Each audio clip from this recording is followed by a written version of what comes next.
오늘 함께 나눌 말씀은 마태복음 9장 하반부 18절부터 마지막 38절까지 말씀입니다. 오늘 읽은 이 말씀들을 중심으로 해서 특별히 예수님은 어떤 분이신가, 무리들을 불쌍히 여기시는 분, 긍휼히 여기시는 예수님에 대해서 함께 살펴보고자 합니다. 먼저 첫 번째 사건이 기록되어 있습니다. 회당의 치리자, 그 치리자의 딸을 예수님께서 다시 살리신 이야기입니다. 본문 말씀 18절 말씀에 보니까 어떤 치리자가 예수님께 나와서 간구했습니다. 여기에서는 그냥 치리자라고 이야기했는데 마가복음 5장 22절과 누가복음 8장 41절을 보면 이 사람은 회당의 치리자였습니다. 유대인들이 모여서 하나님의 말씀을 가르치고 또 배우는 회당이 있는데 그 회당을 다스리는 치리자를 말합니다. 구체적으로 그의 이름까지 명시가 되어 있죠. 회당의 치리자 야이로라는 사람이 있었습니다. 그가 자기 딸의 문제로 주님 앞에 나아왔습니다. 자기 딸이 이제 막 죽었는데 예수님께서 오셔서 그 딸에게 손을 얹어서 안수하시면은 다시 살겠다, 이런 믿음을 가지고 주님께 나아왔습니다. 자, 손을 얹어서 병을 고치시기도 하셨고 말씀만으로도 질병을 고치신 예수님이십니다. 그런데 죽은 사람을 살려달라고 간구하러 나아온 것입니다. 이 회당의 치리자 야이로의 그 마음속에 가지고 있는 소원, 기도 제목이 엄청 큰 것입니다. 죽은 자를 살려달라는 겁니다. 그 소원만 큰 것이 아니라 예수님이라면 그렇게 하실 수가 있다. 그의 믿음도 대단히 큰 것입니다. 그 말을 듣고 예수님께서 그를 따라가셨습니다. 그리고 그분의 제자들, 예수님의 제자들도 예수님을 함께 따라갔습니다. 자, 그리고 야이로의 집으로 가는 동안에 또 한 가지 사건이 그 안에 중첩되어 있습니다. 이것은 회당의 치리자 집으로 가는 그 도중에 일어난 사건입니다. 자, 어떤 이야기가 기록되어 있습니까? 혈루증을 앓던 여인이 고침을 받는 그런 일이 기록이 되어 있습니다. 20절 말씀을 보니까 12해 동안 혈루증을 앓던 한 여자가 주님께로 나아왔습니다. 본문에 기록된 증상은 혈루증입니다. 그러니까 피가 눈물처럼 뚝뚝뚝 떨어지고 몸에서 유출이 생기는 질병을 말합니다. 여성에게 있는 이 만성 유출 질병입니다. 우리가 일반적으로 아는 발음이 비슷한 혈우병하고 혼동을 하시면 안 됩니다. 혈우병이라는 것은 몸속에 혈소판이, 혈액 안에 혈소판이 너무 적어가지고 한번 피가 나면은, 상처가 나면은 혈액이 응고가 되지를 않아가지고 계속 피가 줄줄 흘러내리는 것을 혈우병이라고 합니다. 이것은 혈루증이라고 해서 여성의 몸에서 하혈이나 유출이 계속해서 일어나는 것을 혈루증이라고 합니다. 알아온 기간이 자그마치 12년입니다. 12해 동안입니다. 다른 복음서에 보면은 그 12해 동안에 수많은 의원들에게 보였습니다. 그런데 고침은 받지 못하고 의원들에게 괴롭힘을 당했다고 했습니다. 병을 고친다고 이 방법 저 방법 다 시도하다 보니까 애꿎은 환자만 마치 실험 대상이 된 것처럼 여러 가지로 고생을 했고 가지고 있던 재산을 병 치료하는 데 거의 다 써버린 그런 사건이 기록이 되어 있습니다. 이 여인은 이제 마지막 희망을 부여잡고 예수님께로 나아왔습니다. 자, 그런데 여자가 예수님의 뒤로 와서 그분의 옷단에 손을 대었다고 합니다. 지금 이 상황이 예수님께 길 가시는데 여자가 몰래 살금살금 따라와가지고 손을 탁 터치한 이런 상황이 아니고요. 예수님께서 한번 떴다 하면은 사람들이 쫙 몰려듭니다. 거의 에워쌉니다. 그리고 지금은 어떤 상황이냐. 회당의 치리자가 예수님께 나왔어요. 자기 마을의 회당장이 예수님께 나아갔다면 이 유대인들이 깜짝 놀랄 일입니다. 그러니까 신실한 유대인이면 도대체 회당장이 무슨 일로 가는지 한번 가보자고 쭉 따라 나왔을 겁니다. 그런데 회당장이 구한 게 다름이 아니라 죽은 딸 살려달라는 이야기입니다. 이 얼마나 놀라운 요청을 했고 흔쾌히 따라가시는 예수님도 신기한 겁니다. 그래서 지금 예수님 주변에는 구름대같이 많은 사람들이 예수님을 빼곡히 에워싸고 있어요. 그 무리에 그 앞에 나섰다가는 밟혀 죽습니다. 그러니까 정면으로 가서 예수님께 나와서 무릎 꿇고 간구할 그런 상황이 아니에요. 그 가는 무리들 뒤쪽에 더듬더듬 따라가서 그 수많은 인파를 헤치고 예수님 불러도 소리도 잘 안 들립니다. 손을 내밀어가 겨우 터치한 겁니다. 힘겹게 예수님께 나와서 예수님 뒤쪽에서 예수님의 옷단을 만진 것입니다. 왜 옷단을 만졌느냐?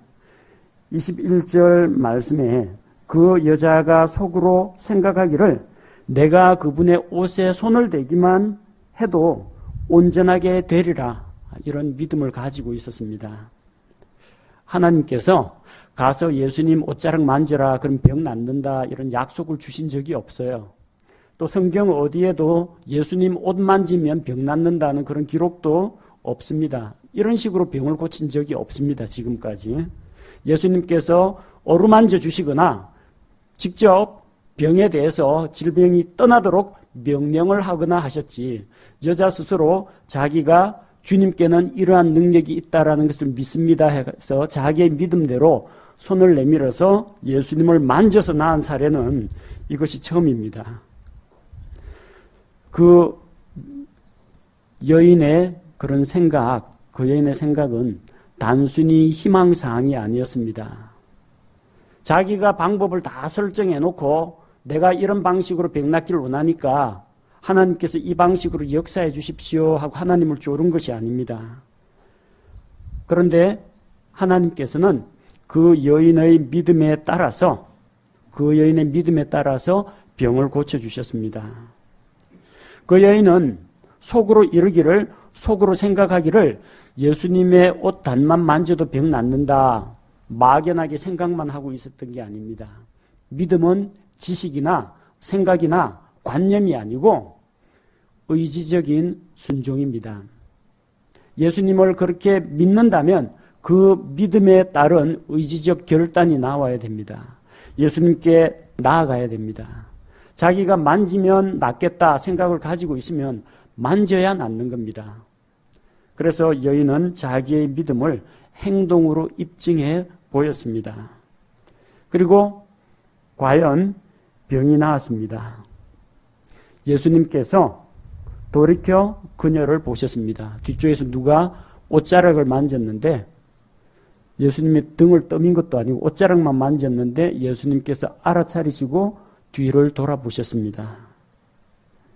그리고 예수님께서 뭐라고 말씀하십니까? 따라 안심하라, 그렇게 말씀하셨습니다.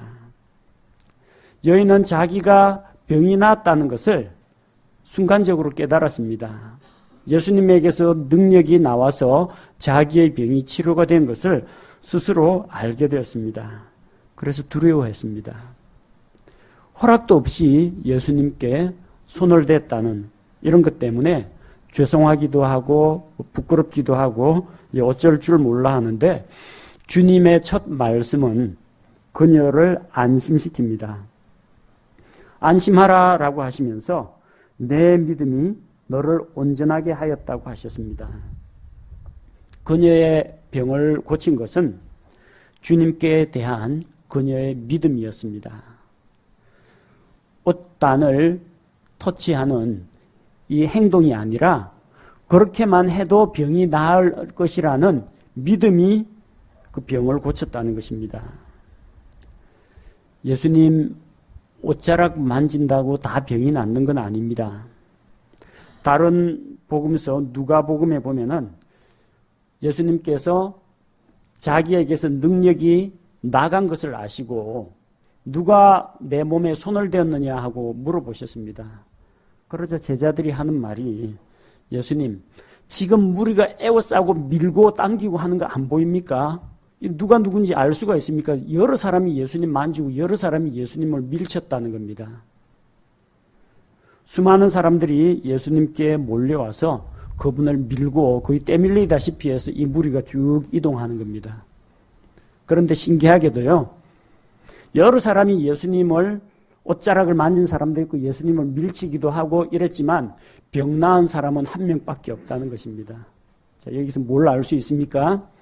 예수님 만지고 예수님 옷자락에 손을 댄다고 해서 병 낫는 게 아니라는 겁니다. 그 행위로 병이 낫는 게 아니고 그 옷자락만 만져도 병이 낫겠다라는 믿음이 있어야 병이 낫는다는 겁니다. 주님에 대한 믿음이 병을 고친 것입니다. 행위가 아닙니다. 믿음으로 병 나음을 얻게 된 것입니다. 자, 그리고 이 에워싸고 미는 무리들과 함께 마침내 회당의 치리자의 집에 들어가셨습니다. 그 딸은 이제 막 죽었다고 했죠. 그러니까 딸 죽자마자 회당장이 헐레벌떡 예수님께 달려갔는데 유대인들은 장례식이 당일에 시작해서 당일에 끝납니다. 죽었다 하면 그때부터는 바로 시신을 처리해가지고 당일 중에 매장을 합니다. 날이 무척 덥기 때문에 시신 부패가 빠릅니다. 그래서 썩는 냄새를 방지하기 위해서 이 향유, 몰약 이런 것들을 시체에 바르고 그리고 암화포로 시신을 쌉니다. 그리고 해질 무렵이 되면 매장지에 가서 묻는 것입니다. 그리고 사람의 죽음에 대해서 대단히 중시하기 때문에 죽은 자에 대해서 애도의 뜻을 표하고 남아있는 유족들을 이제 위로합니다. 그리고 이 슬픈 분위기를 더 고조시키기 위해서 어떤 일을 하느냐 하면은 슬픈 노래 애가를 부르는 사람들을 데려옵니다. 요즘에야 뭐 녹음기가 있어가지고 잔잔한 찬송가라든지 아니면 좀 애잔한 그런 곡들을 장례식장에서 틀어주기도 합니다. 근데 그 당시에는 노래하는 자들이 있고 피리 부는 자들이 있었습니다. 이 노래한다는 게 흥겨운 노래가 아닙니다. 슬픈 노래, 애가를 불러주는 사람들이 있고 본문 말씀에 보니까 떠드는 자들이 있다고 했죠. 이 떠드는 자들이 막 고함치고 난동을 피는 그런 떠드는 것이 아니고요. 여기서 말하는 이 떠든다라는 말은 뭘 말하느냐면요. 장례식장에서 아이고 아이고 하면서 곡을 전문으로 하는 그런 부녀자들이 있습니다. 예레미야 9장 17절에서 18절 보면은 우리나라는 옛날에 부모님이나 이 직계 존속이 돌아가면은 많이 울고 곡을 잘해야 효자라는 이야기를 들었습니다. 그래서 이것도 목청 좋고 사람들 눈에서 눈물이 줄줄 흐를 정도로 애곡을 잘하는 그런 부녀를 데려와가지고 장례식장에서 곡을 하도록 시켰습니다. 이스라엘에 그거하고 비슷한 풍습이 있어요. 곡하는 부녀들이 따로 있습니다. 돈 받고 곡을 해줍니다. 그래서 아이고 아이고 하면서 곡을 하면서 슬픈 분위기를 더욱더 고조시켜주는 사람들이 있는데 그 사람들이 이제 큰 소리로 떠드는 겁니다. 그 떠드는 자들입니다. 근데 예수님께서 가셔가지고 물러가라고 합니다. 노래하는 자들, 이 곡하는 사람들 보냅니다. 왜 그렇습니까? 지금 예수님께서 죽은 자를 살리러 오셨기 때문입니다. 죽은 자를 살리면 이제 아이고 아이고 하고 옆에서 곡하고 애가 부르고 있으면 안 되고요. 하나님의 권능이 나타나고 또 사람을 살리는 그 예수님의 능력과 영광이 나타날 때 할렐루야 하나님께 대한 찬양이 나와야 하는 자리입니다. 그래서 그런 자들을 내보내면서 그 소년은 죽지 않았고 잔다고 하셨습니다. 그들이 그분을 비웃더라. 당연히 회당장의 딸 죽는 거 이미 다 알려져 있고 또 그 소녀 죽어가지고 시체에 이 향유 바르고 지금 시신을 처리해 놓은 것을 다 알고 있기 때문에 비웃는 것입니다. 자, 그러나 예수님께서는 그 소녀가 죽지 않았고 잔다라고 말씀하셨습니다. 이 소녀의 죽음이 거짓이라는 이야기가 아닙니다. 혹은 가사 상태에 빠졌다든지 진짜 코 골면서 자고 있는 그런 상황은 아닙니다. 진짜 죽었습니다.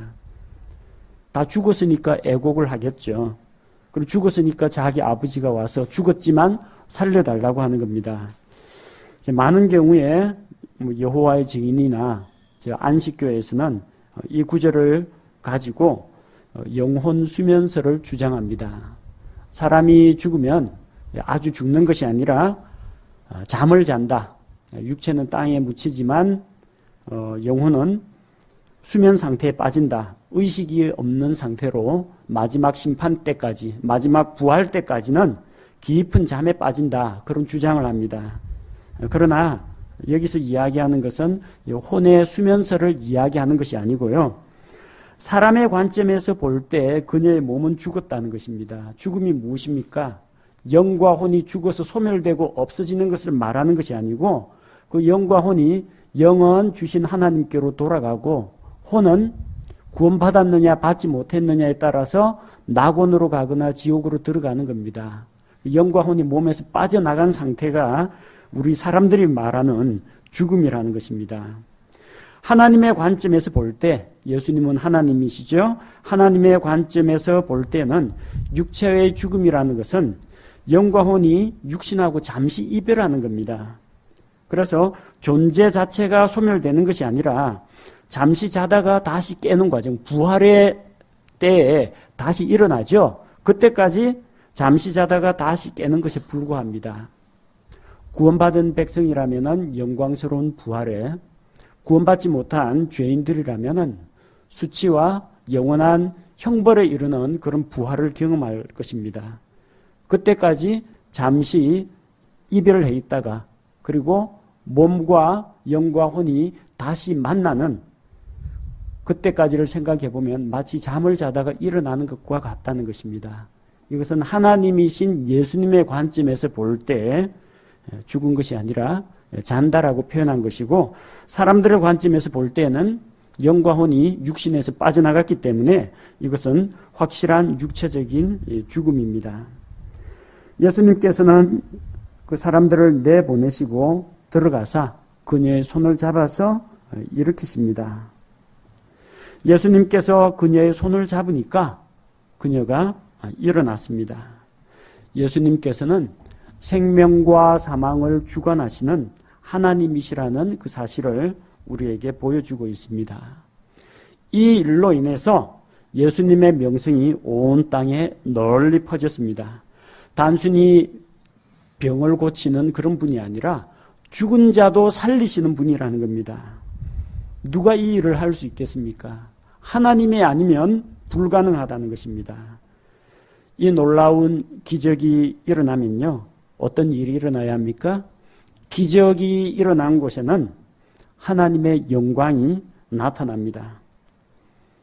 이게 만약 이 한국에서 이런 일이 일어났다면요, 죽었다 살아난 사람 전국 다니면서 죽었다 살아난 간증하면서 돌아다닐 겁니다. 근데 죽었다 살아난 사람이 주목을 받는 게 아니고요, 성경적인 방법은 무엇입니까? 그 기적으로 병이 나은 사람, 그 기적으로 살아난 사람이 주목을 받으면 안 돼요. 누가 주목받아야 돼요? 하나님이 주목을 받고 능력을 베푸신 예수님께 관심과 조명이 집중되어야 합니다. 예수님의 명성이 퍼져야 됩니다. 하나님의 영광이 나타나고 예수 그리스도의 이름이 높아져야 이게 진짜 기적이라는 것입니다. 사람이 영광을 취하면 안 됩니다. 그 기적을 하나님의 능력으로 행한 사람도 영광 받으면 안 되고, 하나님의 능력으로 그 놀라운 은혜를 입은 사람도 그 사람이 주목을 받으면 안 되고, 그 사람의 입술과 간증을 통해서 하나님의 이름이 높임을 받는 것이 진정한 기적이라는 것입니다. 그 다음 27절에서 31절 말씀에는 눈먼 두 사람을 예수님께서 고쳐주십니다. 이제 회당장의 집에서 나왔습니다. 떠나가시는데 눈먼 두 사람이 그분을 따라오면서 소리를 지릅니다. 다윗의 자손이여 우리에게 긍휼을 베푸소서. 예수님 하고 부르지 않고 뭐라고 불렀습니까? 다윗의 자손이여. 눈먼 두 사람은 예수님께서 다윗의 자손이라는 것을 알고 있었습니다. 단순히 다윗의 가계를 통해서 오셨다, 그 이야기가 아니고요. 하나님께서 주신 다윗 언약, 다윗의 씨에서 영원한 왕이 오신다는 것, 그분의 왕국과 그분의 왕권이 영원 무궁하다는 이 언약을 가지고 오시는 메시아라는 이야기입니다. 다윗의 왕권을 가지고 오신 유대인들의 왕이십니다. 이런 믿음의 고백을 했던 것입니다. 자, 그리고 그분께 무엇을 요청했습니까? 긍휼을 베풀어 주옵소서. 우리를 불쌍히 여겨 주옵소서. 우리의 연약한 이 육신적인 장애를 보고 주님 이제 긍휼을 베풀어 달라는 것입니다. 예수님께서 집에 들어가시니까 눈먼 사람들이 그분께로 나와왔습니다. 예수님께서 그들에게 물어보십니다. 너희는 내가 능히 이 일을 할 수 있다고 믿느냐? 그들의 믿음에 대해서 알아보시는 겁니다. 그들의 믿음이 무엇입니까? 그들의 믿음은 그들이 바라고 있는, 희망하고 있는 내용이 믿음이 아닙니다. 그들의 믿음이 제 눈을 뜨게 될 줄로 믿습니다. 이게 믿음이 아니라는 겁니다. 사업이 잘 될 줄로 믿습니다. 이런 믿음이 아니라는 겁니다. 병 나을 줄로 믿습니다. 좋은 학교 갈 줄로 믿습니다. 이런 믿음이 아니라는 거예요. 예수님이 말하는 믿음이라는 건 뭡니까? 내가 이 일을 할 수 있다고 믿느냐는 겁니다. 그러니까 믿는, 자기에게 이루어지기를 바라는, 소망하는 내용이 믿음이 아니고, 그 믿음은 무엇을 말하느냐? 하나님께서 누가, 믿음의 대상에 대한 믿음이라는 겁니다. 누가 이 일을 하실 수가 있느냐? 과연 하나님께서 그런 일을 행하실 능력이 있느냐는 것입니다. 희망이나 긍정적 사고가 아닙니다.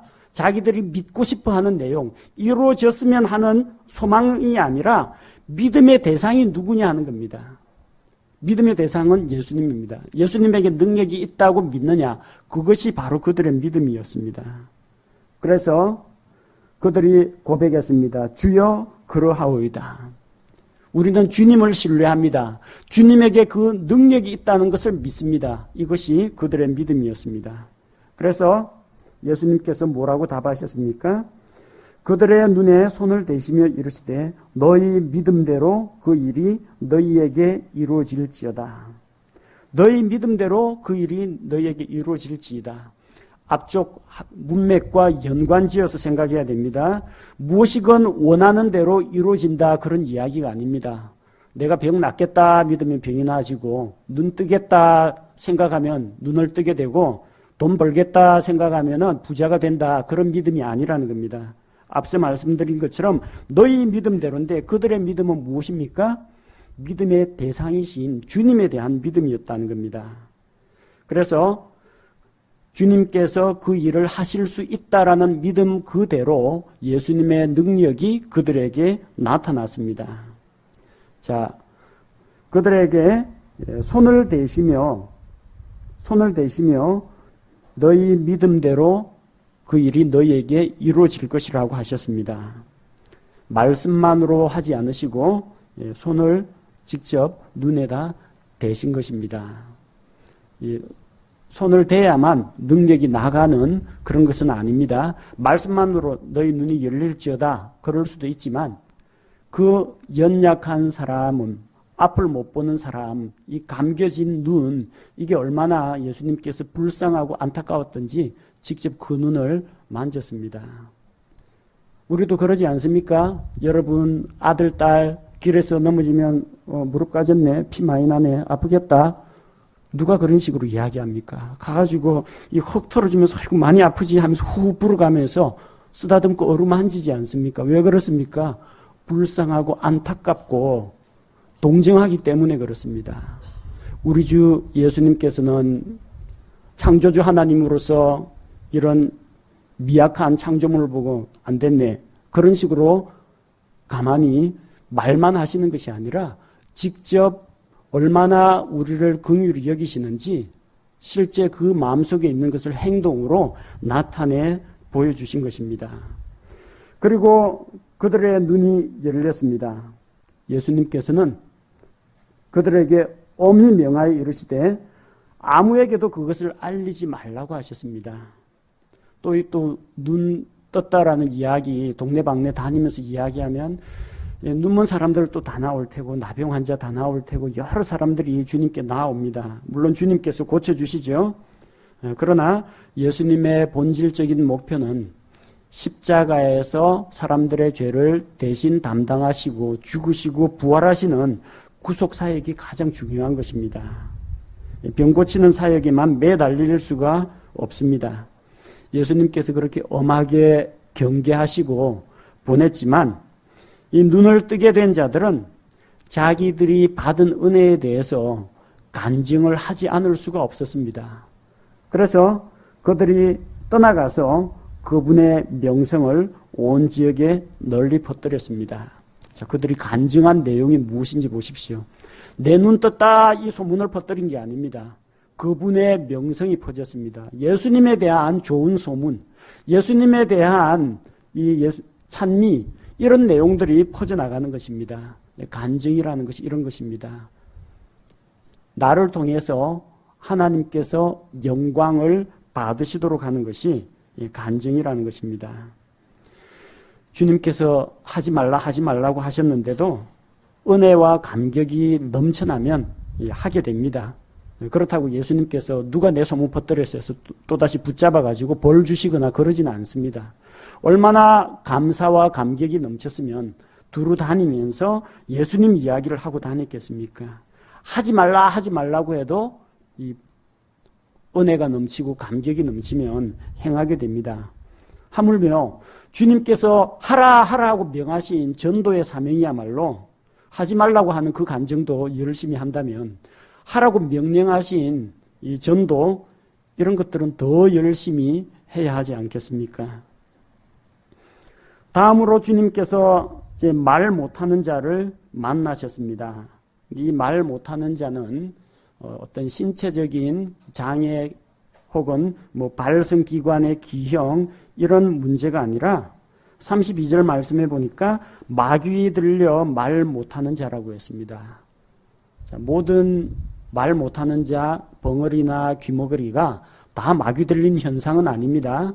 그러나 마귀 들린 현상 가운데에 말 못하게 하는 장애가 있을 수 있다는 것을 보여줍니다. 자, 질병의 문제, 신체적인 장애 가운데 어떤 것들은 이 악한 영적인 세력이 이 신체를 억압하기 때문에, 신체를 통제하기 때문에 장애가 오는 그런 경우도 있다는 것입니다.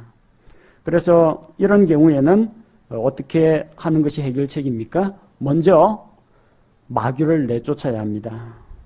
33절에 보니까 마귀가 내쫓기고 말 못하는 자가 말을 하거늘. 그럴 경우에는 마귀를 쫓아내면 그 신체적인 장애가 사라지고 문제가 해결이 된다는 것입니다. 자, 많은 무리들이 그걸 지켜보고 깜짝 놀랐습니다. 이스라엘에서 결코 그 일을 이런 식으로 본 적이 없다고 합니다. 아마도 어떤 의사들은 말 못하는 자를 고칠 수도 있을 겁니다. 그러나 눈에 보이지도 않는 악한 영적인 존재를 명령으로 내쫓고 그 결과 사람이 말을 하게 되는 이런 놀라운 일, 그 기적이 이런 식으로 이루어지는 것은 자기들이 본 적이 없다는 것입니다. 어느 사람이 영적인 세력들, 마귀와 마귀의 천사들, 이 악한 영적인 존재를 말만 가지고 쫓아낼 수가 있겠습니까? 하나님이 아니면 불가능하다는 겁니다. 그래서 이런 일을 일찍이 유대인들은 본 적이 없다. 그래서 이런 놀라운 일들을 경험하고 하나님께 영광을 돌리게 됩니다. 하지만 이스라엘의 종교 지도자들에 해당되는 바리새인들은 그런 것을 지켜보고 예수님에 대한 시기 질투심이 생겼습니다. 그래서 비난하기를 예수님이 하는 그런 사역은 마귀의 권세를 이용해서 마귀들을 내쫓는다고 비난했습니다. 마귀들의 통치자를 통해서, 그러니까 이 마귀들의 통치자와 손을 잡고 눈속임을 하는 것이라고 주장을 했습니다. 이런 것은 나중에 또다시 마태복음 12장에서 다시 이제 언급이 됩니다. 이스라엘의 종교 지도자들이 왕으로 오신 예수님의 권위를 인정하지 않고 그분의 왕되심과 그분께서 주신다고 한 왕국을 거부하게 되는 그런 일이 있었습니다. 예수님께서는 35절 말씀해 보니까 어떤 사역을 하셨습니까? 두루 다니면서 회당들에서 가르치시고 또 왕국의 복음을 선포하시고 백성 가운데서 모든 질환과 질병을 고쳐주셨습니다. 크게 나누면 세 가지 일을 하셨습니다. 가르치는 교육의 일, 그 다음 복음 전파의 일, 그 다음 사람들을 섬기는 그런 일들을 하셨습니다. 그런데 이 모든 것들이 실상은 이 하늘의 왕국을 세우는 일과 연관된 것이라는 겁니다. 예수님께서 가르칠 때 뭘 가르쳤습니까? 사람들이 무엇에 놀랐습니까?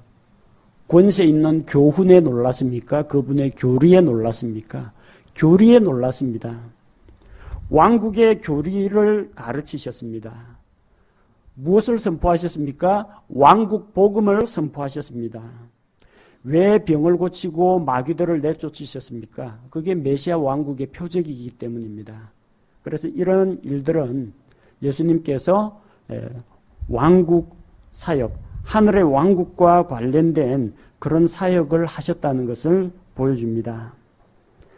36절부터 38절 우리 주님의 긍휼히 여기시는 마음, 불쌍히 여기시는 마음을 볼 수가 있습니다. 이런 모든 일을 하셨는데 36절의 시작은 그러나, 무슨 그러나입니까? 죽은 자도 살리셨습니다. 그러나 눈먼 자도 눈을 열어주셨습니다. 그러나 마귀를 내쫓고 말 못하는 자를 고쳐주셨습니다. 그러나 왕국 복음도 선포하시고 왕국 교리도 가르치시고 왕국의 표적도 보여주셨습니다. 그러나 뭐가 남았습니까? 그 무리들의 영적인 상태, 어떤 상태에 있었어요? 목자 없는 양과 같이 지치고 널리 흩어졌다고 했습니다. 그들에게는 제사장이 있었습니다. 율법을 가르칠 수 있는 서기관이 있었습니다. 회당에 가면 바리새인들이 성경 강론도 해줍니다. 그럼에도 불구하고 그들은 여전히 목자 없는 양과 같은 존재였습니다. 이스라엘의 종교 지도자들, 이스라엘의 선생들은 목자의 역할을 충실하게 수행하지 못했다는 겁니다. 무리에게 빵도 먹였습니다. 병도 고쳐줬습니다. 마귀들을 내쫓았지만 여전히 길 잃은 양과 같은 그런 존재였다는 겁니다. 그들에게는 채워지지 않은 영적인 필요들이 있었습니다.